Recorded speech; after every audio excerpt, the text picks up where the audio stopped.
Hey people, how you doing? Wayne Dupree here. Sorry for the coughing.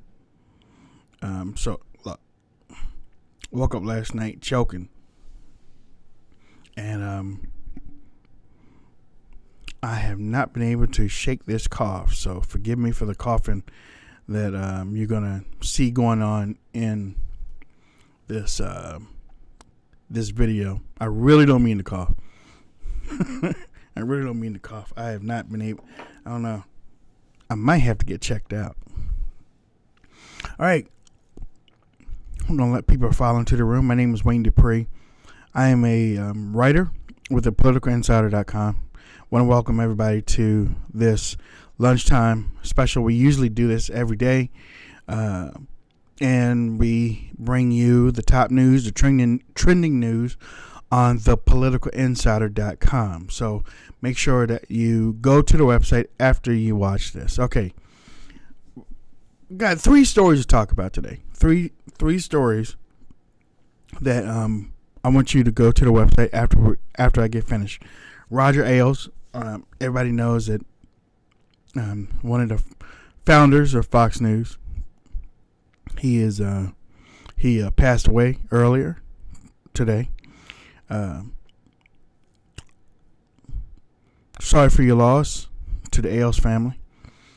And I've been watching some of the Fox members emotionally speak about Roger Ailes and how he helped them with their careers, gave them a chance, signed them over from other networks. If just one thing that I found out about Mr. Ailes is that he was one of your true Americans, based on those that were heaping his praise. They didn't shy away from his transgressions, but they didn't linger on him either. They did not allow his problems to define him, but they did talk about it a little bit, but they really didn't get into it that much. And honestly, it wasn't the time for it. But no, a couple things I didn't know. He was from Ohio, and he grew up digging ditches.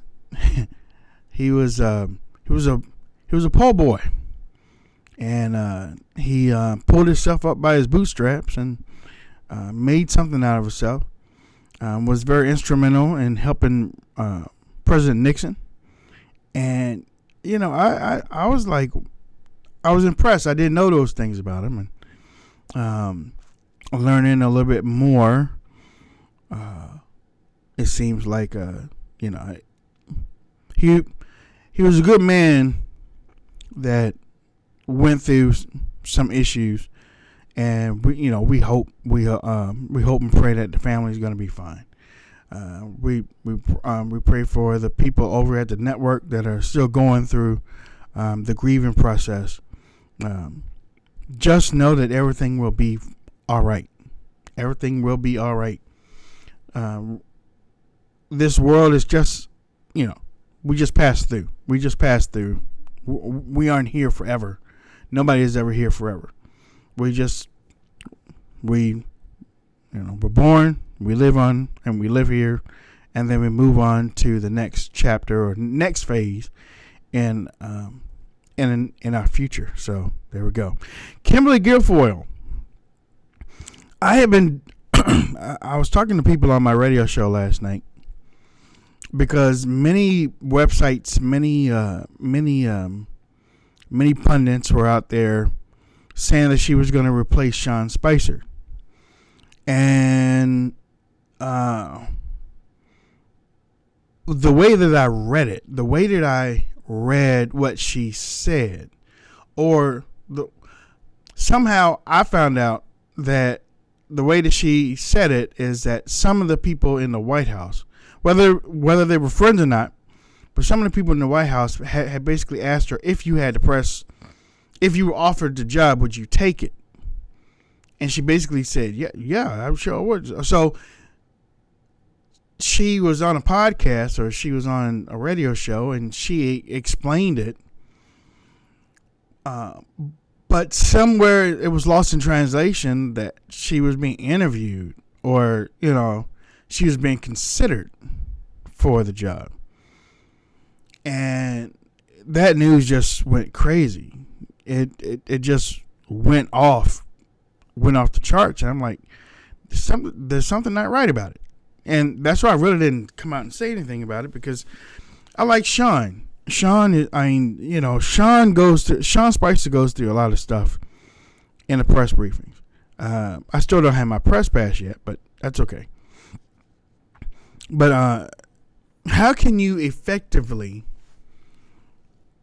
do your thing for the White House when somebody is going around publicly saying that they're interviewing for your job, and they are doing it on the same medium that you are?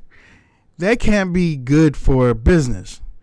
So last night, or word is that President Trump is not happy. He's not happy at Kimberly Guilfoyle for how she conducted herself. Now, she might have been in the running. I mean, right now she's not in for nothing. You best believe that. You don't burn Donald Trump like that. And I like Kimberly. Kimberly is a good host on Fox News, and I think that if she had interviewed for the position the right way, she probably would have got it. But you don't put the cart before the horse. And that's what happened in this one. And President Trump was like, no. You're not going to use us for whatever you got going on. So, if you happen to find yourself situated or ready or up for a position, don't tell nobody. Don't tell nobody. Let it come to you. Let you get verified, and then you tell it. But you don't tell it before. I don't know about some of you. I am very superstitious.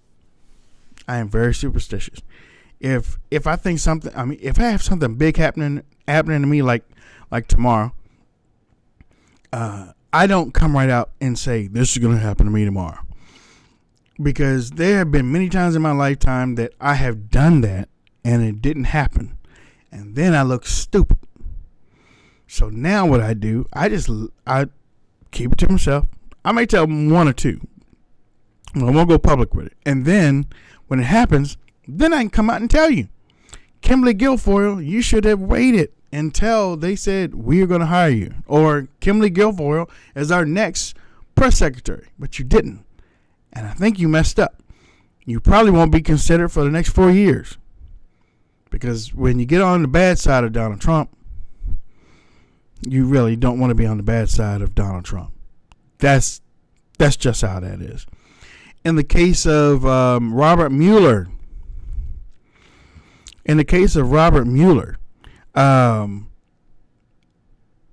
Robert Mueller used to be the former FBI director. And, I went back and looked at some tape. I don't think that we're in a good position here. I really don't. I really don't think that we're in a good position. Because Robert Mueller was around during the the IRS thing with the conservatives, and Jim Jordan took him apart. Jim Jordan was asking questions. He was like, I don't know. He sounded like Comey. He sounded just like Comey. I don't know. Well, who's in charge? I don't know. Well, how do you mean you don't know? This is what Jim Jordan was saying to Robert Mueller. You're in charge of the FBI. You have somebody overlooking the IRS investigation, and you don't know who it is? No, I don't know who it is. Mueller knows Comey. Comey knows Mueller. Everything. It's, you know what? if they really needed a special counsel, they could have asked me. I don't know nobody up there. I don't owe nobody no favors. Nothing. They could have asked me. They could have asked Derek. They could have asked a whole lot of people. They didn't have to ask somebody who was a former FBI. That's like saying you're gonna put the fox in charge of the hen house. He's gonna cover up stuff. And oh man, one more thing too. Let me say this: Democrats didn't. We asked for a special prosecutor. We asked for a special counsel for Fast and Furious, Benghazi, Hillary Clinton's email, the tarmac situation, many things we asked for special. Benghazi, I think I said that. We asked for many things about many things for the special prosecutor. Democrats didn't want to do it. Democrats didn't want to touch it. And Republicans just tucked their tails and walked away. I don't approve of what the Deputy Attorney General did by bringing in a special counsel. I don't. I don't. I think it was a bullcrap move. I think that now Democrats are going to want it all the time. They're going to want it all the time. And Republicans are in charge. Republicans are supposed to be in charge. They got the House, they got the Senate, and you wouldn't even know it by the way that they're acting. You would not even know it by the way that they are allowing Democrats to run the House. It's like, no wonder Chuck Schumer is getting up all the time acting like he has the keys to the kingdom. He got up there, he was like, we're going to hold up the FBI director search unless we get a special prosecutor. You can hold it up all you want to. We have the majority in the Senate. But then he also said, we just need like a couple of Republicans to come over. We just need a couple of Republicans to come over. McCain, Flake, Graham, Collins, Murkowski. That's 5 Republicans that would probably go over. So, you know, Republicans, y'all have really got to get on the ball. Y'all have really got to get on the ball because, honestly, I really don't like y'all. I really don't. We have some very good, strong conservatives. And, but for the most part, the establishment Republicans are siding with the Democrats, and it's making President Trump's life so much harder. It's making President Trump's life so much harder. I do not trust Robert Mueller. I don't. And you know, tomorrow I'll even have my video where you can see how ineffective he is. So if he's ineffective for the IRS situation against conservatives, don't you think he's going to be the same way when they ask him questions about the investigation that he's doing right now? I mean, even Louis Gohmert got on the TV this morning and said he's egotistical, is what Louis Gohmert said. He said he spends all his money and nothing comes from it.